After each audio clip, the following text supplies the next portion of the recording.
हदीसे रसूल के मुताबिक हमारी आपकी औसत उम्र 60 से 70 के बीच है। उसके बाद आलम बरज़ख में हम सबको जाना है, मगर नजात और कामयाबी उसी बंदे की है जो बंदा इस दुनिया से साहिबे ईमान बनकर गया, अपने ईमान को बचा ले गया, तो एक न एक दिन उसे जन्नत में दाखिला जरूर मिलेगा।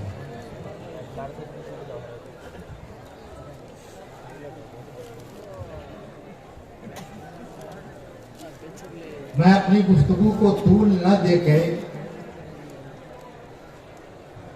सिर्फ इस महवर पे आपको लाना चाहता हूं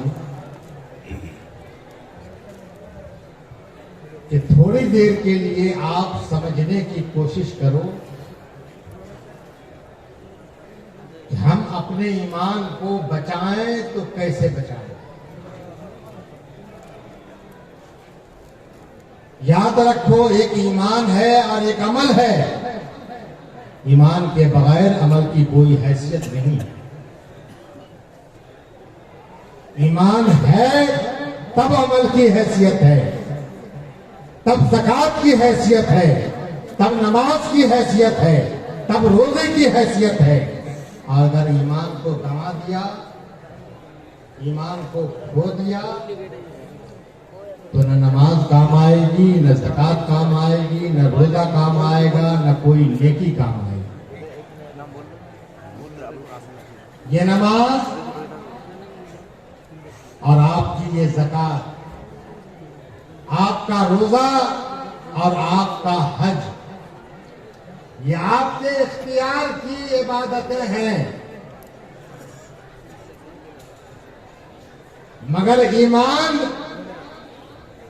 ये ऐसी इबादत है, ये ऐसा फेल है जो आपके इख्तियार और कंट्रोल की चीज है ही नहीं। क्यों? इसलिए हेलो, जरा माजरत चाहता हूं, आप ही लोग जब स्टेज पर ऐसे क्यों हैं, हम लोग कैसे बोलते हैं?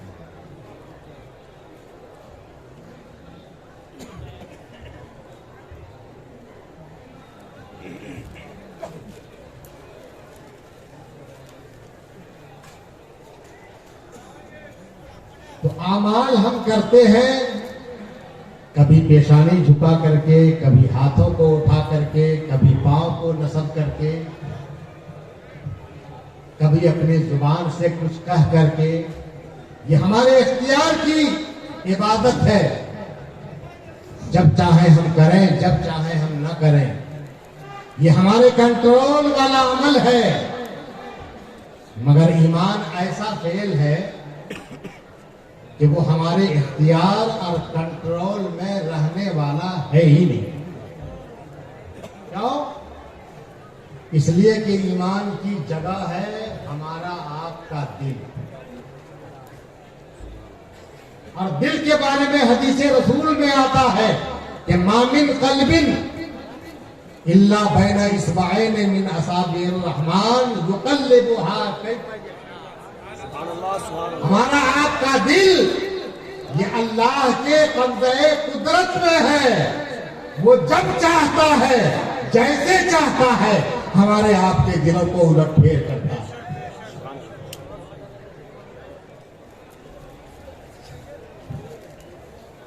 तो पता ये चला कि ईमान हमारे इख्तियार की चीज नहीं है।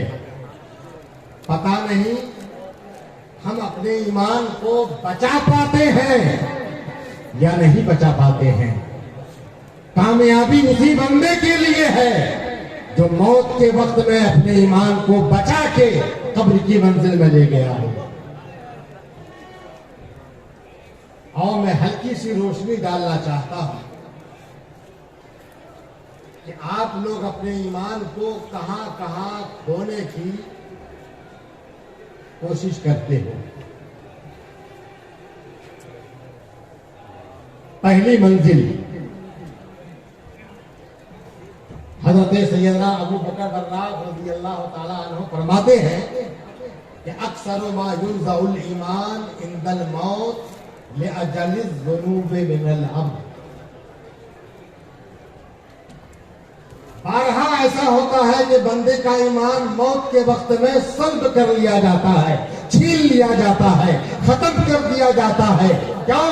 लिअजलिज़ ज़ुनूब मिनल अब्द, बंदे के गुनाहों की कसरत की वजह से। गुनाहों की ज़ियादती हमसे हुई कि ये गुनाहों की नहूसत इतनी बड़ी नहूसत है कि जिंदगी में न सही तो मौत के वक्त में कहीं गुनाहों की नहूसत हमारे ईमान को सल्ब न कर दे।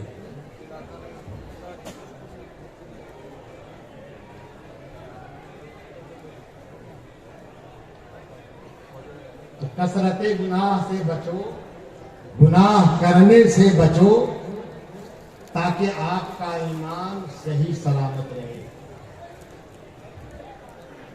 और आगे अबू बकर फरमाते हैं कि वासराओ हा नज़अन लिल ईमान ज़ुल्मुल इबाद, और बड़ी तेजी के साथ बंदे के ईमान को सल्ब करने वाला ये कौन सा गुनाह है? ये बंदों के ऊपर जुल्म ढाना। बंदों पर जुल्म करना इतना बड़ा गुनाह, इतना बड़ा गुनाह कि मौत के वक्त में बड़ी तेजी से उस बंदे का ईमान सल्ब हो जाता है।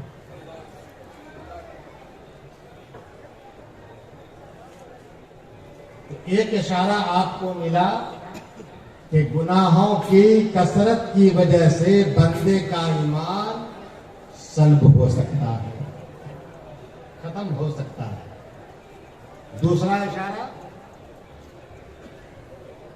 इशारा फतावाए खुलासा की इबारत है। उलमा फरमाते हैं कि मन अबग़ज़ा आलिमन खीफा अलैहिल कुफ्र, खीफा अलैहिल कुफ्र वज़्ज़ाहिरु अन्नहु युकफ़्फ़र।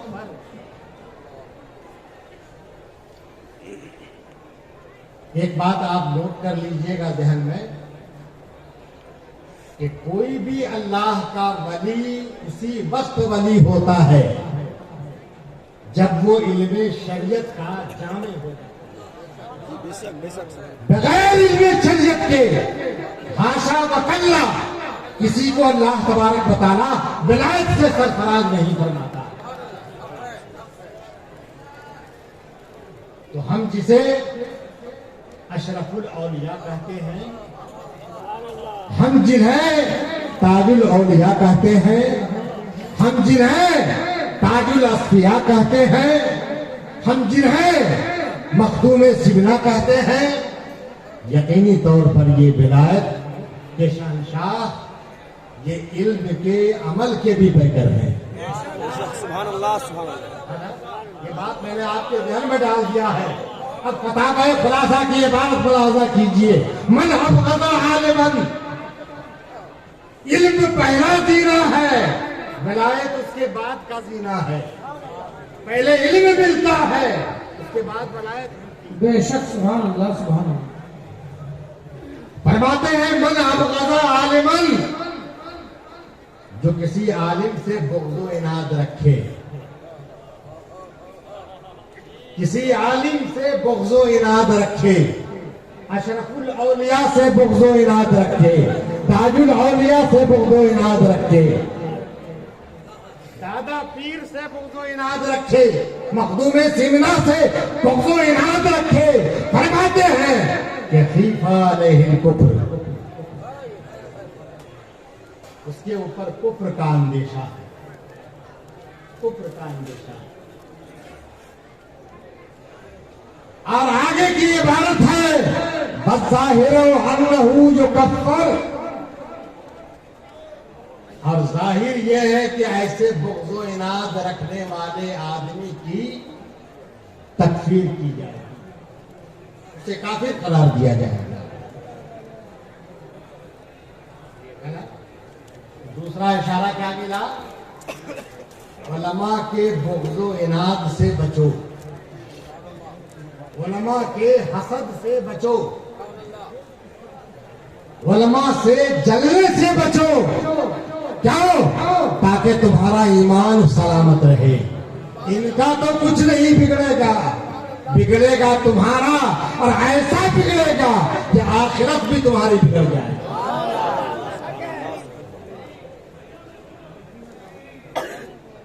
ये हुआ दूसरा इशारा। और तीसरा इशारा,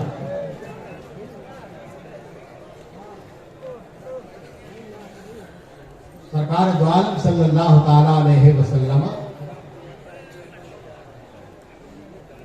एक हदीस में इरशाद फरमाते हैं, अल्लाह अल्लाह, बड़ी प्यारी हदीस है। आओ मोहब्बत के साथ दरूद पाक सुना दो तो मैं वो हदीस पढ़ता हूँ। सल्लल्लाहु अलैहि नबी सल्लल्लाहु अलैहि वसल्लम सलातन व सलाम अलैका या रसूलल्लाह सल्लल्लाहु अलैहि वसल्लम। आका इरशाद फरमाते हैं, तवज्जो चाहता है, आवाज कम करो।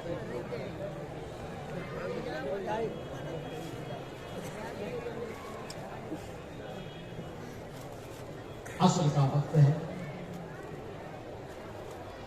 मैं किसी आदमी से गुफ्तगू कर रहा था।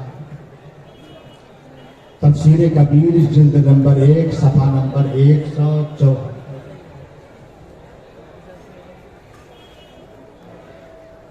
किसी आदमी से आका महवे गुफ्तगू थे कि अल्लाह तबारक व तआला ने इसी असना में वही भेजी कि मेरे प्यारे महबूब, जिस आदमी से तुम महवे गुफ्तगू हो, बस उसकी जिंदगी के चंद लम्हे बचे हुए, बहुत थोड़ा सा वक्त उसकी उम्र का बचा। ए मेरे महबूब, तुम ये बात उस आदमी से बताओ। आका ने इरशाद फरमाया कि अभी अभी मुझे अल्लाह की तरफ से वही उतरी कि बस तुम्हारी जिंदगी के चंद लम्हे बचे हुए। हदीस पाक के अल्फाज है कि फज़्तरबा ज़ालिकल रजुल, रसूल की जुबाने अक़दस से जुमला सुनकर वो आदमी जिससे रसूल महवे गुफ्तगू थे पेचोताब खाने लगा, मुज़तरिब हो गया। अरे गहरे की जुबान नहीं बोल रही है, रसूल की जुबान बोल रही है कि तेरी जिंदगी का बस चंद लम्हा बचा हुआ है। एक मोमिन को एतकाद है कि पहाड़ अपनी जगह से टल सकता है, हट सकता है, मगर रसूल की जुबान कभी फिसलती नहीं है, टल नहीं सकती। मा यंतिक़ु अनिल हवा इन हुवा इल्ला वह्युन यूहा। जुबान रसूल की होती है मगर बोली परवरदिगार की होती है। तेरी जिंदगी के चंद लम्हे बचे हुए हैं। पेचोताब खाने लगा। उसने ये नहीं कहा कि सरकार इजाजत दीजिए मैं इस चंद लम्हों में अपने बीवी बच्चे से मुलाकात करूं। उसने ये नहीं अर्ज किया सरकार चंद लम्हे बचे हुए हैं, इजाजत दीजिए मैं 2 रकअत नमाज अदा कर लूं। उसने कहा तो ये कहा कि सरकार दुल्लनी अला अमल अला औफके अमल इज़ा अमिलतहु दखल।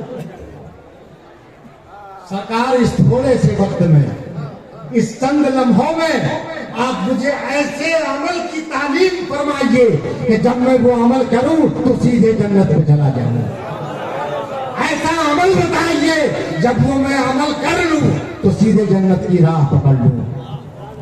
आका फरमाते हैं कि न तुझे नमाज पढ़ने की जरूरत है, न रोजा रखने की जरूरत है, न कोई और अमल करने की जरूरत है। आका फरमाते हैं इस्तगिल बित्ताल्लुम,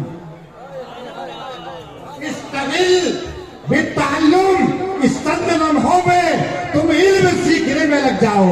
फस्तगला ज़ालिका रजुल बित्ताल्लुम, वो आदमी इल्म सीखने में लग गया।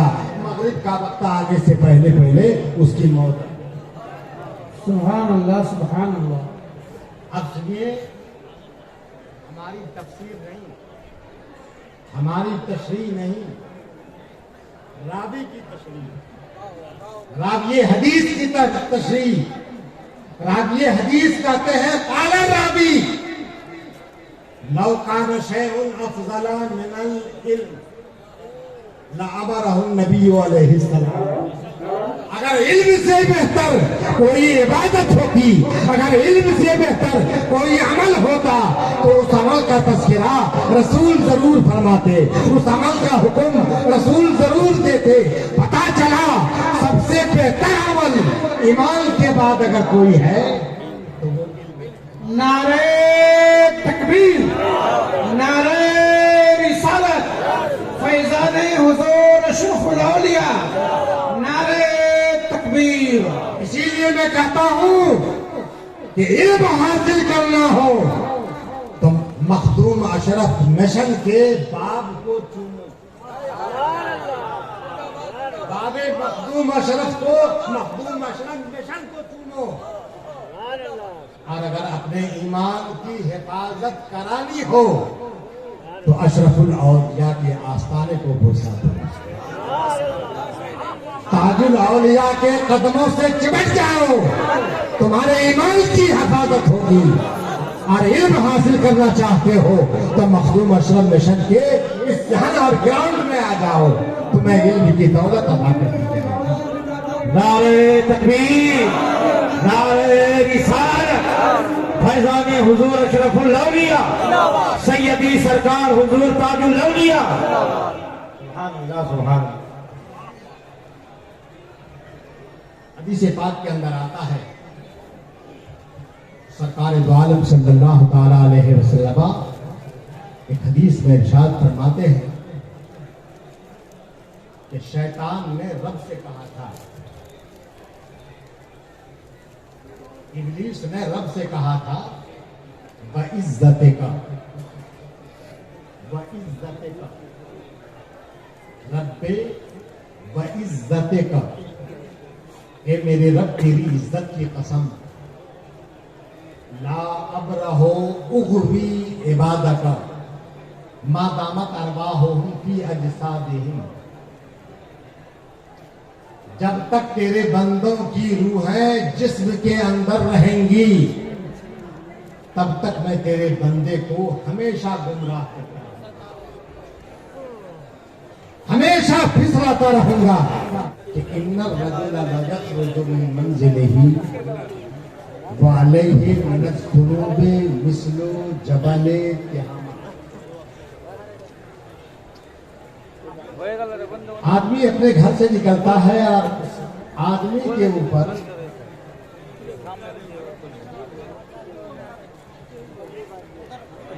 उस आदमी के ऊपर तिहामा के पहाड़ के मानिंद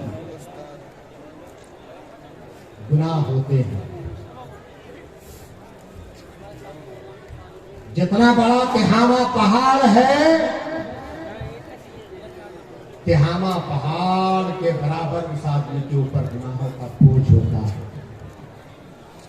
मगर सुनो प्यारे इस्लामी भाइयों, फैज़ा समय अल इल्म, वो अपने घर से निकला, मखदूम अशरफ मिशन के ग्राउंड में पहुंचा और पहुंच करके समय अल इल्म, उसने इल्म की बात सुनी। वह खाफा, उसके दिल में खौफ व खशियत पैदा हुई।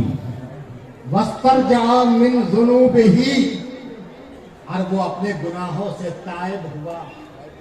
तो हदीस पाक का फरमान है वन सरफा, तो जब वो लौटा बाबुल इल्म से, जब वो लौटा इल्म के मजलिस से, तो आका फरमाते हैं लैसा अलैहि ज़म, उसके ऊपर कोई गुनाह नहीं है। पहले जब आया था तो तिहामा के पहाड़ के बराबर गुनाह थे, और जब इल्म की बात सुना, खौफो खशियत पैदा हुई, गुनाहों से तायब हुआ, तो जब वो बाबुल इल्म से लौटा, मजलिस से लौटा, तो लैसा अलैहि ज़म। अब हाल यह है उस बंदे का कि उस आदमी के ऊपर एक भी गुनाह नहीं है।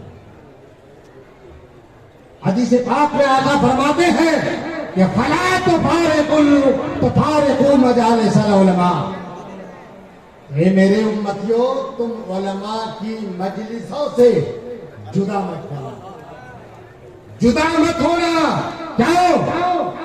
फइन्नी लम अखलुक तुरबतन अफजला मिन मजालिसिल उलमा, इसलिए कि मैंने ऐसी मिट्टी पैदा ही नहीं किया है जो उलमा की मजलिस से अफजल व बेहतर हो।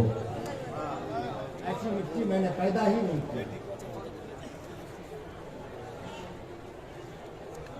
हजरत सैयदना मुकातिल इब्न सुलेमान रज़ी अल्लाह तआला अन्हु फरमाते हैं कि वजदतु फिल इंजील, मैंने किताब इंजील में ये रिवायत पाई है कि क़ाल अल्लाह ने ईसा इब्न मरियम, कि परवरदिगार ने हजरत ईसा इब्न मरियम अलैहिस्सलाम से फरमाया, या ईसा, ए ईसा, अज़्ज़िबिल उलमा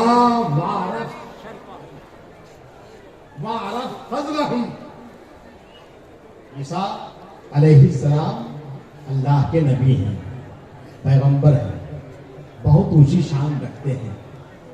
हज़रत ईसा से खिताब होता है परवरदिगार का, ए ईसा, अज़्ज़िबिल उलमा वारफ फज़लहुम, तुम उलमा की ताज़ीम और तकरीम करो और उनके फजलो शरफ को पहचानो।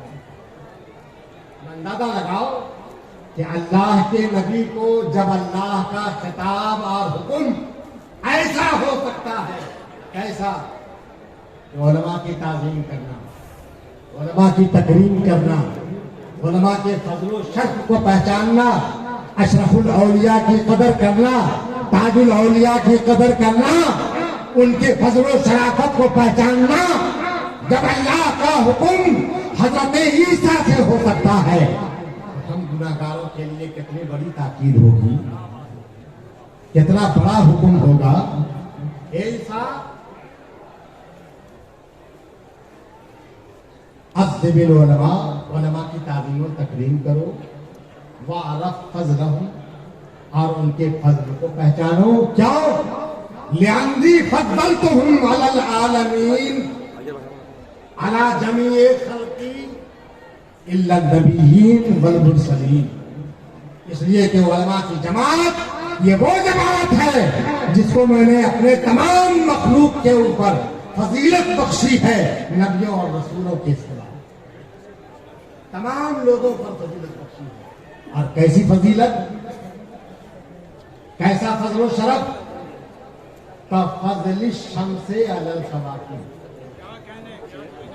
फजल शम्से अलल कवाकिब, जिस तरह सूरज को सितारों पर फजीलत हासिल है, फजल आखिरत अलल दुनिया, जिस तरह आखिरत को दुनिया पर फजीलत हासिल है। और तीसरा जुमला है का फजली अला कुल्ले शै, और जिस तरह अल्लाह फरमाता है, जिस तरह मेरी फजीलत दुनिया की तमाम मखलूकात को,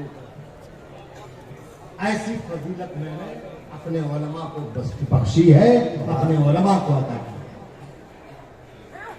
मेरे मुहतरम बुजुर्गों और दोस्तों, ये सब फरामीन क्यों जारी किए गए हैं? इसलिए जारी किए गए हैं कि तुम इनकी अजमत को पहचानो, वरना कहीं अगर तुमसे तौहीन सरजद हो जाए तो वल्लाहि लज़ीम तुम्हारा ईमान मलिया मेट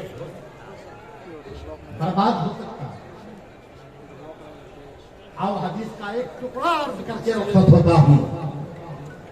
तुम नमाज पढ़ते हो, रोजा रखते हो, मगर तुम्हारी नमाज की हैसियत क्या है? कोई आलिम अगर तुम्हारी नमाज को देखेगा तो वो सर्टिफिकेट देगा कि अरे भाई तुम्हारी नमाज हुई नहीं, फिर से है ना। आमतौर पर अवामुन्नास की नमाज किस तरह होती है, कैसी होती है, याद रखना। इन्नल्लाह तय्यबुन वला यक़बलु इल्ला तय्यब। अल्लाह की जात पाकीज़ा है और पाकीज़ा जात पाकीज़ा इबादत को कबूल करती है। इबादत को पाकीज़ा बनाओ। पाकीज़ा कैसे बनाओगे? उलमा के आस्थानों की कदमों की खाक छान कर, उलमा के दर पे झुक करके अपने इबादत की इस्लाह करो, नमाज की इस्लाह करो। कैसे नमाज पढ़ी जाए, उलमा से समझो। तुम नमाज पढ़ो, अगर सही हो गई तब तो तुम्हारी नमाज इबादत है। तो जब नमाज पढ़ोगे तब तेरा अमल इबादत, जब सो जाओगे तो तेरा सोना इबादत होगा। बोलो बोलो, अरे सोना इबादत होगा। मगर ये मैं नहीं कहता हूं, ये हम सब के आका व मौला जनाब मोहम्मद रसूलुल्लाह फरमाते हैं, नौमुल आलिम इबादतुन। अरे आलिम का सोना भी इबादत है, सोना भी इबादत है। तो जहां आलिम का सोना इबादत है, वहां आलिम के नमाज की क्या हैसियत और क्या मंजिल होगी, क्या मर्तबा होगा जब आलिम नमाज के लिए खड़ा होगा। नौमुल आलिम इबादत, आलिम का सोना इबादत है। मुज़ाकरतुहु तस्बीह, आलिम का मुज़ाकरा और गुफ्तगू करना ये तस्बीह होता है। वनफ़सुहु सदका, और आलिम का सांस लेना ये सदका होता है, सदका होता है। और आलिम की आंख से अगर एक कतरा अश्क, एक कतरा आंसू, मैंने ताबिर औलिया की आंखों को देखा है, एक नहीं कई बार देखा है। कहते कहते, बयान करते करते, दुआ करते करते इनकी आंखें डबडबा गई। फरमाते हैं कि वइन्ना कतरतन, एक कतरा अगर आलिम की आंखों से बह जाए तो आका फरमाते हैं कि तुत्फिउ बहरम मिन नारे जहन्नम, तुत्फिउ बहरम मिन नारे जहन्नम। ये जहन्नम के समंदर की आग को एक कतरा आंसू आलिम की आंख का निकला हुआ ये बुझा दिया करता है। नारे तकबीर, नारे रिसालत, सैयदी सरकार हुजूर ताजुल औलिया। तो आका फरमाते हैं कि फमन अहालल आलिम, तो अब जिसने आलिम की तौहीन किया, जिसने अशरफुल औलिया की तौहीन किया, जिसने ताजुल औलिया की तौहीन किया, जिसने मखदूम अलाउल हक पंडवी की तौहीन किया, जिसने मखदूम सिमना की तौहीन किया, आका फरमाते हैं फमन अहानल आलिम फकद अहानल इल्म, उसने इल्म की तौहीन किया। जिसने आलिम की तौहीन किया उसने इल्म की तौहीन किया। वमन अहानल इल्म, और जिसने इल्म की तौहीन किया फकद अहानन नबी, उसने नबी की तौहीन किया। वमन अहानन नबी, और जो नबी की तौहीन करता है फकद अहाना जिब्रील, उसने जिब्रील अमीन की तौहीन किया। वमन अहाना जिब्रील, और जिसने जिब्रील की तौहीन किया फकद अहानल्लाह, उसने अल्लाह की तौहीन किया। वमन अहानल्लाह अहानहुल्लाह यौमुल क़ियामा, और जो अल्लाह की तौहीन करेगा अल्लाह उसे क़यामत के दिन दलील खाक। इसलिए लोगों, आलिम से करीब हो, आलिम से मोहब्बत करो। इसमें आलिम का भला नहीं है, इसमें भला तुम्हारा, दुनिया और आखिरत का भला तुम्हारे लिए। कैसे? कि कहीं आलिम की तौहीन में मुब्तला हो जाओ तो तुम्हारा ईमान न बर्बाद हो जाए। हदीस पाक के अंदर आता है कि मन इस्तखफ़ा आलिमन फक़द अहलका दीनहु, तौहीद करना तो कुचा दूर की बात। आका फरमाते हैं कि जिसने आलिम को हल्का समझा फकत अहलका दीनहू, उसने अपने दीन को हलाको बर्बाद कर दिया, तबाहो बर्बाद कर दिया।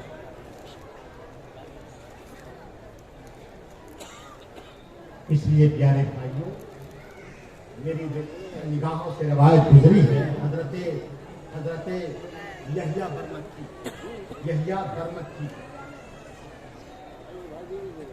सुफियाने सौरी जो इमाम वक्त थे, सुफियाने सौरी के ऊपर माहाना 1000 दिरहम खर्च किया करते थे। सुफियान सौरी आलिम वक्त, मुहद्दिस वक्त, यानी एक आलिम दीन के ऊपर, एक मुहद्दिस वक्त के ऊपर, सुफियाने सौरी के ऊपर हजरत यहिया बरमक्की हर महीना 1000 दिरहम खर्च किया करते थे। 1000 दिरहम। फिर हुआ क्या? इंतकाल हुआ। हाँ, हजरत सुफियान सौरी यहिया बरमक्की के दिरहम को कबूल किया करते थे, और जब ये सजदे में जाया करते थे सुफियान सौरी, तो ये दुआ मांगा करते थे, इलाही यहिया बरमक्की ने मेरे लिए दुनिया के मामले में कफायत किया, वो दुनिया के लिए मेरे लिए काफी हुआ, इलाही तू उसके लिए आखिरत के मामले के लिए काफी हो जा, आखिरत के मामले के लिए तू काफी हो जा। ये हमेशा सुफियान सौरी सजदे में दुआ किया करते थे। साल हुआ यहिया बरमक्की का, लोगों ने उसे ख्वाब में देखा, पूछा कि अल्लाह ने तेरे साथ क्या सलूक किया? तो यहिया बरमक्की ने कहा कि कद गफरल्लाहु ली बिदुआए सुफियान, अल्लाह ने मुझे बख्श दिया है। किसके बदौलत? किसके बदौलत? एक आलिम दीन की दुआ के बदौलत। मैं आपको ध्यान देना चाहता हूं कि आप 500 रुपये, 1000 रुपये अगर मखदूम अशरफ बेशर के ऊपर खर्च करोगे, और दुआ के घड़ी ताजुल औलिया अगर हाथ उठा देंगे,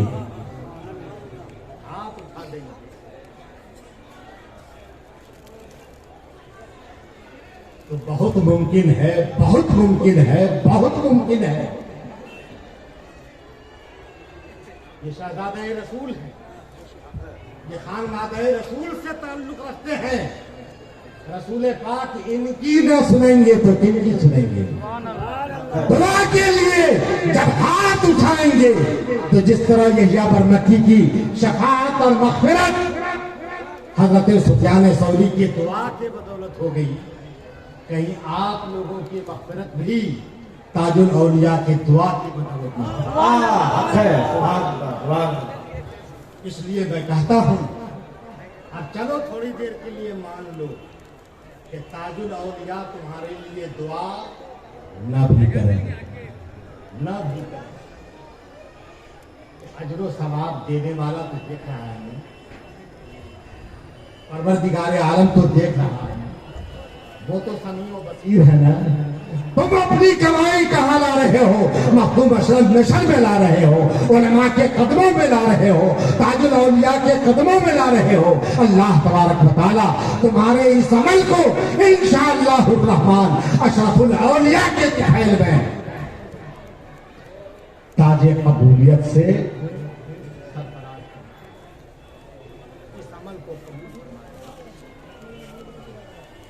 ताजे कबूलियत तेरे सर के ऊपर रखेगा और तू सरफराज होगा, सर बुलंद होगा, ऐसा होगा कि तुम्हारी दुनिया भी चमक जाएगी, तुम्हारी कब्र और हश्र भी चमक। मेरी दुआ है कि मौला तबारक व तआला हम सबको अपने ईमान की हिफाजत की तौफीक अता फरमाए, साथ साथ अपने अमल को खूबसूरत से खूबसूरत बनाने की हमें तौफीक अता फरमाए। वमा तौफीकी इल्ला बिल्लाह व आखिरु दावाना अल्हम्दुलिल्लाह।